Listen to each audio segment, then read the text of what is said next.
देखिए, राधा कृष्णन इंस्टीट्यूट की कक्षा 10वीं की आज की इस रसायन विज्ञान की कक्षा में आप लोग पढ़ने जा रहे हैं आज का अपना नया टॉपिक, जिसका नाम है प्रतिरूपी या निरूपक तत्व।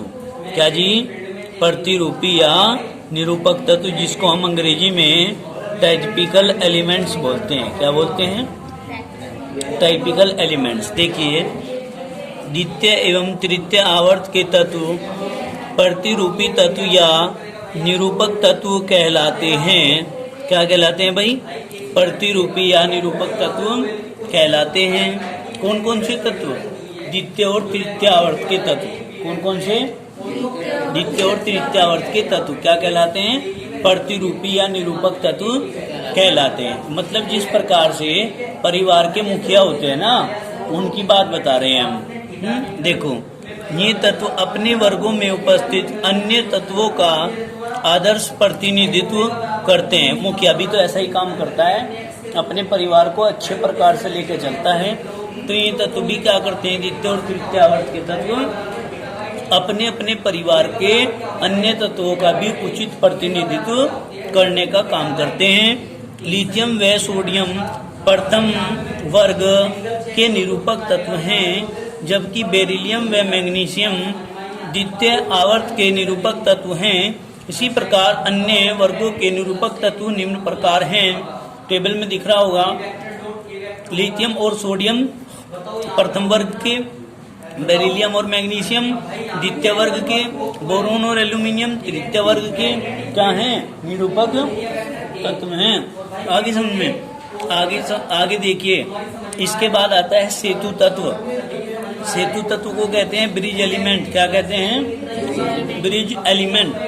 देखो, ब्रिज एलिमेंट में आप कहोगे तृतीय आवर्त के, केवल तृतीय आवर्त के, यानी कि थर्ड पीरियड में फर्स्ट से सेवंथ वर्ग के तत्व सेतु तत्व कहलाते हैं। तृतीय आवर्त के पहले से सातवें तक, तृतीय आवर्त के पहले से सातवें वर्ग तक के जो तत्व हैं वे सेतु तत्व कहलाते हैं। ये तत्व अपने वर्ग के दोनों उपवर्गों, मतलब फर्स्ट ए और फर्स्ट बी के तत्वों के मध्य सेतु का कार्य करते हैं, मतलब उनको जोड़ने का कार्य करते हैं। इनके गुण अपने वर्ग के दोनों उपवर्गों के तत्वों के गुणों से मिलते जुलते हैं। क्या? इनके गुण अपने वर्ग के दोनों उपवर्गों के तत्वों के गुणों से मिलते जुलते हैं। कोई दिक्कत तो नहीं है। अब देखिए, आप क्या कहा हमने कि ये तत्व अपने वर्ग के दोनों उपवर्गों के तत्वों के मध्य सेतु का काम करते हैं। इनके गुण अपने वर्ग के दोनों उपवर्गों के तत्वों के गुणों से मिलते जुलते हैं। सेतु तत्वों के गुण उस उपवर्ग के तत्वों के गुणों से अधिक समानता रखते हैं जिनमें वे स्वयं उपस्थित होते हैं। जिनमें वे क्या होते हैं भाई? स्वयं उपस्थित होते हैं। हमने कहा सेतु तत्वों के गुण उस उपवर्ग के तत्वों के गुणों से अधिक समानता रखते हैं जिसमें वे स्वयं उपस्थित होते हैं। जिसमें खुद क्या होते हैं? वे उपस्थित होते हैं। उसके गुणों में क्या रखते हैं? समानता रखते हैं। ठीक है, देखो ये यहाँ पर एग्जाम्पल के तौर पे दिखाए गए हैं। क्या कहा? प्रथम वर्ग फर्स्ट ग्रुप, द्वितीय वर्ग सेकंड ग्रुप। देखिए ध्यान से, प्रथम वर्ग में हाइड्रोजन, लिथियम, सोडियम। सोडियम हो गया, ये फर्स्ट का हो गया, ये सेकंड वर्ग का हो गया, आवर्त का हो गया, और ये थर्ड आवर्त का हो गया। थर्ड आवर्त का तत्व सोडियम, जो कि फर्स्ट ए और फर्स्ट बी ग्रुप के तत्वों के साथ यहाँ पर जोड़ने का काम कर रहा है, सेतु का काम कर रहा है, और इसके और इसके दोनों के गुणों में समानता प्रदर्शित कर रहा है। तो इसका याद रखने का कोड कैसे बनेगा? याद रखने का कोड बनेगा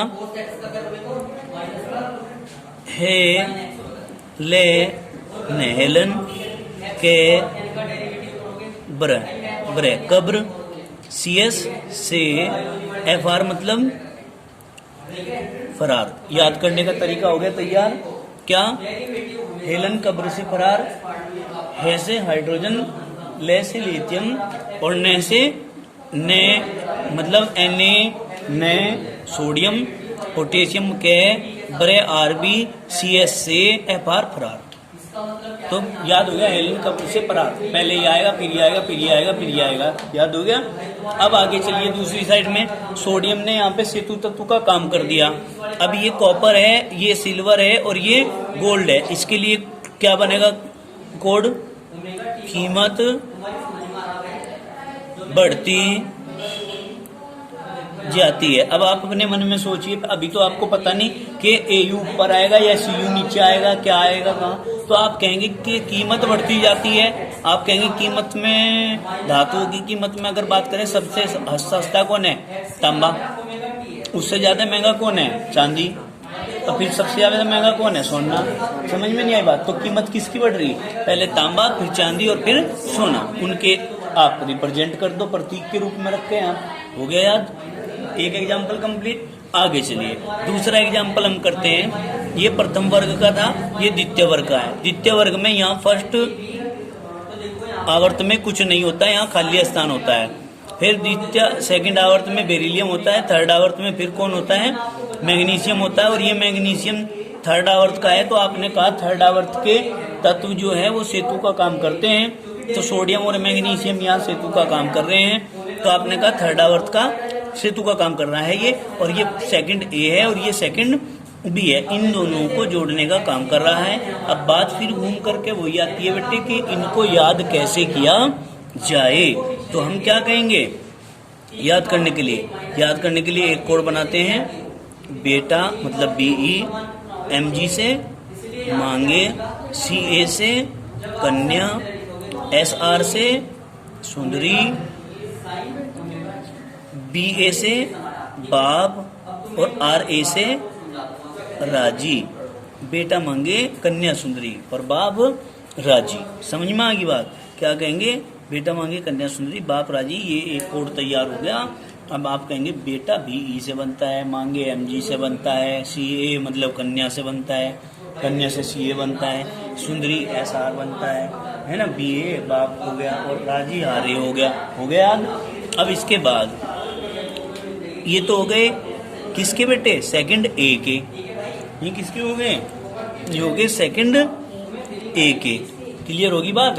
अब सेकंड B के देखो इधर कैसे याद करोगे आप, इसके लिए आपको क्या करना पड़ेगा, ZN के लिए हम क्या करेंगे, जमाना, CD से क्या लिखेंगे, कदरदान, HG से होगा जमाना कदरदान होगा, दोनों जमाना ZN कदरदान CD होगा HG। पहले क्या आएगा, ZN आएगा, फिर क्या आएगा, कदरदान CD आएगा, और फिर होगा मतलब HG आएगा। तो मतलब दोनों एग्जाम्पल याद हो गए, इसमें एग्जाम्पल लिखने बहुत जरूरी है, ठीक है। अब इसी कड़ी में हम आगे बढ़ते हैं नॉर्मल तत्वों को लेकर के। नॉर्मल तत्व हमारे क्या होते हैं भाई, देखिए नॉर्मल तत्व, नॉर्मल एलिमेंट, देखो नॉर्मल एलिमेंट किसको बोलते हैं, क्या कहेंगे हम,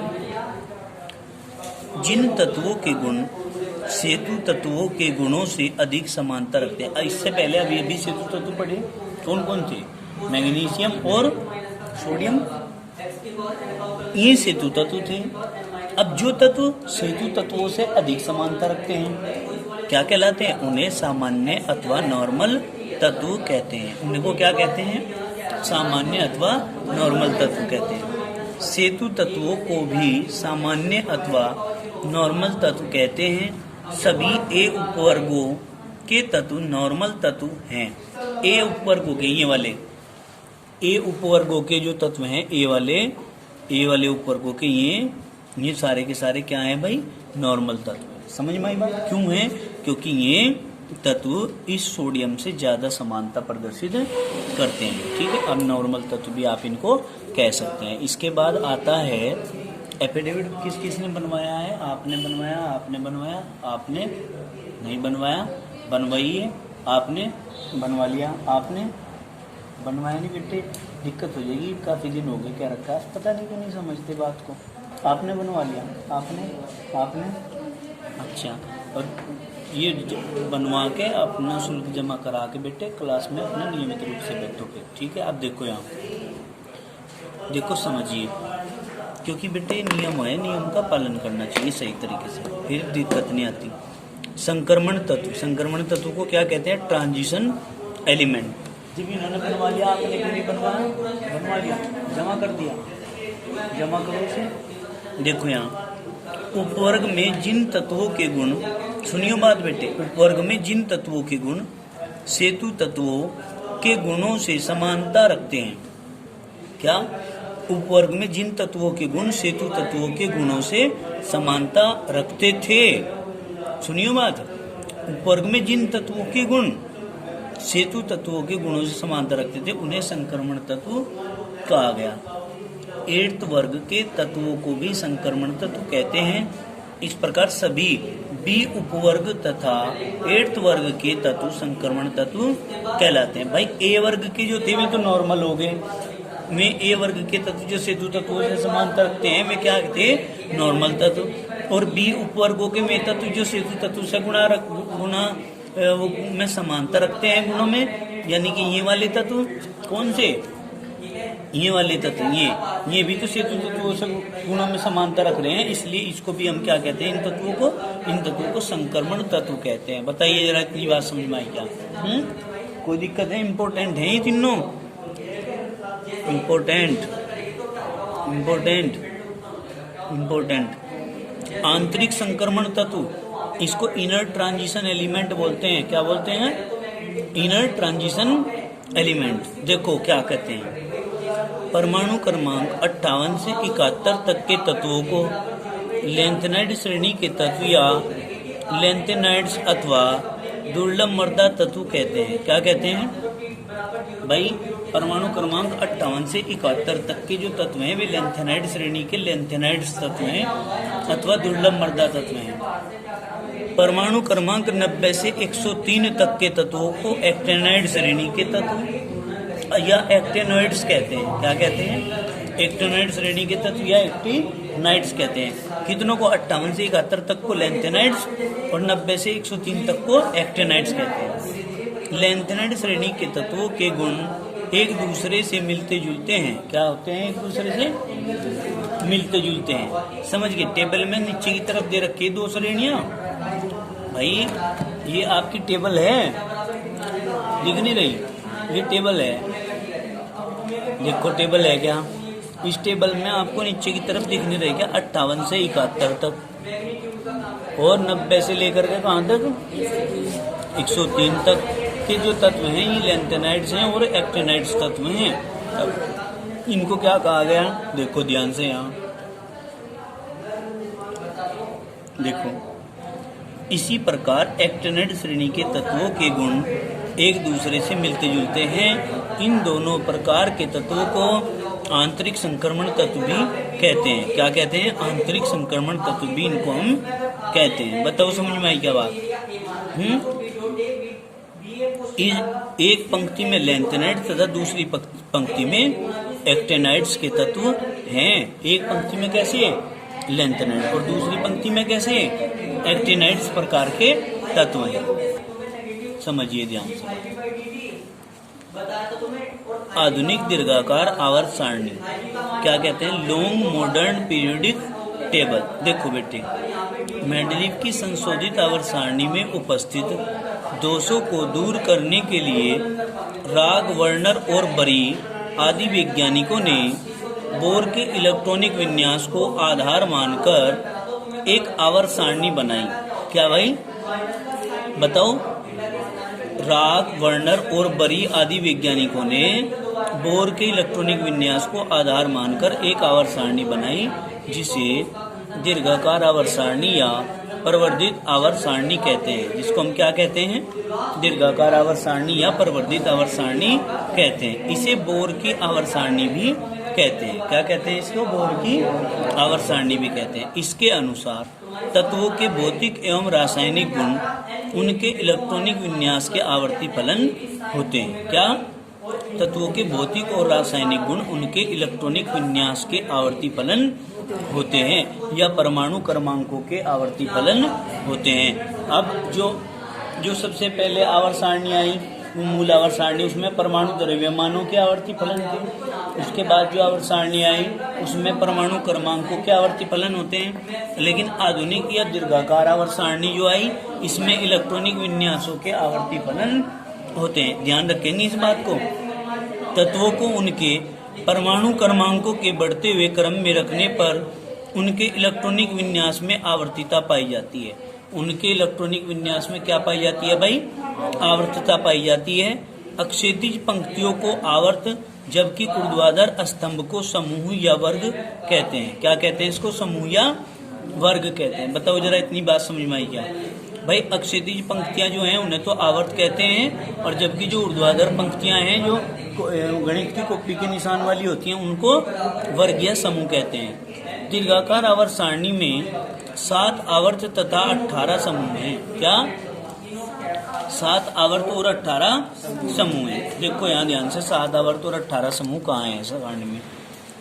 1 2 3 4 5 6 7। 7 तो हो गए आवर्त, ये तो हो गए बेटे क्या? आवर्त। देखो ये आवर्त लिख रहा है क्या? समझ में आ गई बात?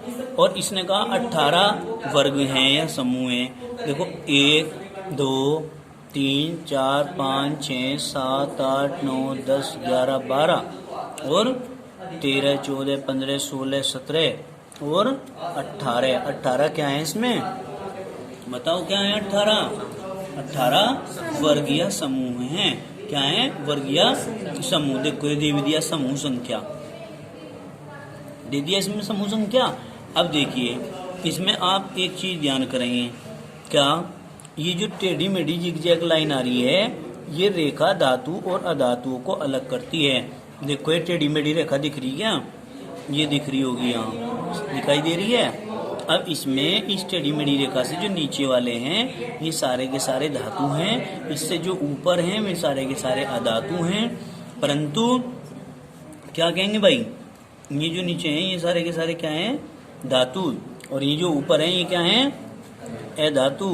क्या है बेटे? अधातु। समझ गए? और जो इस रेखा पे आ रहे हैं वे हैं उपधातु। क्या है भाई? उपधातु। देखो यहाँ दे भी दिया इन्होंने, इस लाइन से नीचे की तरफ खींच दी तो धातु हैं सारे के सारे, और ऊपर की तरफ वाले सारे क्या हैं? अधातु हैं। क्लियर होगी बात? अब आगे चलिए, पेज पलटिए, आगे चलिए।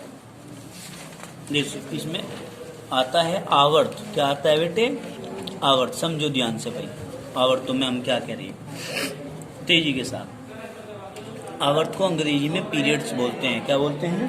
पीरियड। देखो आधुनिक आवर्त सारणी में 7 अक्षैतिज पंक्तियां हैं जिन्हें आवर्त कहते हैं। क्या है बेटी? 7 अक्षैतिज पंक्तियां हैं जिन्हें आवर्त कहते हैं। दूसरा, पहले आवर्त में 2 तत्व हैं, हाइड्रोजन और हीलियम, इसलिए इसे अति लघु आवर्त कहते हैं, क्योंकि इस आवर्त सारणी के तत्वों में K कोष है जिसमें अधिकतम 2 इलेक्ट्रॉन आ सकते हैं। कितने इलेक्ट्रॉन आ सकते हैं? 2 इलेक्ट्रॉन। जरा सारणी खोलकर देखना, पहले वाले में 2 ही हैं। क्या था पहले आवर्त में?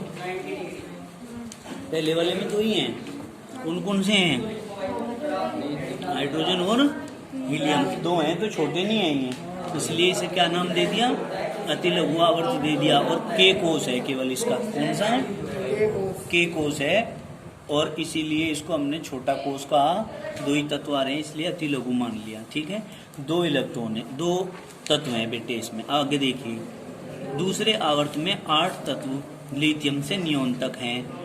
इस आवर्त के तत्वों में 2 कोष K और L हैं। अगर इलेक्ट्रॉनिक विन्यास करेंगे तो K और L आएगा। ठीक है, इसे लघु आवर्त कहते हैं। समान आवर्त के तत्वों में कोषों की संख्या भी समान होती है। क्या कहा? समान आवर्त के तत्वों में कोषों की संख्या भी क्या होती है? समान। देखियो जरा दूसरे वाली खोल के आवर्त, उसमें 8 हैं क्या तत्व? गिन के देखो तो दूसरे वाले में 8 ही हैं। अच्छा, क्लियर हो गया तो अब आगे देखिए, तीसरे आवर्त में भी 8 तत्व हैं, सोडियम से लेकर आर्गन तक। इस आवर्त के तत्वों में 3 कोष KLM है। क्या है भाई? KLM है। इसे भी लघु आवर्त कहते हैं। देखना जरा, इसमें भी 8 ही हैं क्या? चौथे आवर्त में 8 ही हैं। आगे देखो, पांचवा पॉइंट क्या है, चौथे आवर्त में 18 तत्व हैं। देखिए चौथे आवर्त में पोटेशियम से क्रिप्टोन तक है क्या 18 तत्व हैं? गिन के देख लो 18 ही है क्या? अच्छा, इस आवर्त के तत्वों में 4 कोष हैं। कौन कौन से? के, एल, एम तथा एन। इसे हम दीर्घ आवर्त भी कहते हैं। क्या कहते हैं इसको? क्या कहते हैं इसको? दीर्घ आवर्त। आगे देखिए छठा, पांचवें आवर्त में भी 18 तत्व हैं। देखियो पांचवें वाले में भी 18 हैं क्या? हैं? इसमें भी कितने हैं? 18 तत्व हैं। इस आवर्त के तत्वों में 4 कोष के, एल, एम, एन होते हैं इसमें भी। इसे भी हम दीर्घ आवर्त कहते हैं। क्यों? क्योंकि इसकी संख्या भी चौथे आवर्त के तत्वों की संख्या के बराबर है, इसलिए हमने इसे भी क्या नाम दे दिया? बताओ, दीर्घ आवर्त नाम दे दिया। आगे देखिए, छठे तथा सातवें आवर्त में 32 तत्व हैं, इसलिए इन्हें अति दीर्घ आवर्त के नाम से जाना जाता है। किसके नाम से जाना जाता है? अति दीर्घ आवर्त के नाम से जाना जाता है। अब आगे देखिए, प्रत्येक आवर्त का प्रथम तत्व अक्षार धातु है। क्या है? प्रत्येक आवर्त का प्रथम तत्व कैसा है? अक्षार धातु है, मतलब लिथियम, सोडियम, पोटेशियम आदि है। प्रत्येक आवर्त का प्रथम तत्व अक्षार धातु है, जिसमें संयोजी इलेक्ट्रॉनों की संख्या 1 है। कितनी है? 1। जबकि प्रत्येक आवर्त का अंतिम तत्व अक्रिय गैस है। क्या? अंतिम आवर्त का अंतिम तत्व अक्रिय है, जैसे हीलियम, नियोन, आर्गन आदि, जिसमें संयोजी इलेक्ट्रॉनों की संख्या 8 है। अपवाद स्वरूप पहले आवर्त में हीलियम की 2 है। भाई अक्रिय तत्व हैं सारे के सारे, सब में 8 इलेक्ट्रॉन होते हैं, छोड़ के किसको? हीलियम को। क्यों? क्योंकि हीलियम में केवल 2 इलेक्ट्रॉन होते हैं बाह्यतम कक्षा में, इसीलिए ये अपवाद है। क्या है? अपवाद। नेक्स्ट देखिए, तत्व के परमाणुओं में संयोजी इलेक्ट्रॉन यह निर्धारित करता है कि आवर्त में पहले कौन सा तत्व तथा बाद में कौन सा तत्व आएगा। ये चीज बताता है कि इसमें पहला तत्व कौन सा आएगा और बाद का तत्व कौन सा आएगा, जिससे प्रत्येक अक्षार धातु में एक संयोजी इलेक्ट्रॉन है। जितनी भी अक्षार धातु हैं उन सबके बाह्यतम कोष में कितने इलेक्ट्रॉन हैं? 1। अतः अक्षार धातु हमेशा आवर्त में पहले आएगी। आवर्त में सबसे पहले क्या आएगी? अक्षार धातु। इसी प्रकार अक्रिय गैस में 8 संयोजी इलेक्ट्रॉन हैं, इसलिए नोबल गैस हमेशा आवर्त में अंत में आएगी। कहाँ आएगी भाई? आवर्त में हमेशा कहाँ आएगी? अंत में आएगी। बताओ, इतनी बात समझ में आई क्या? ठीक है।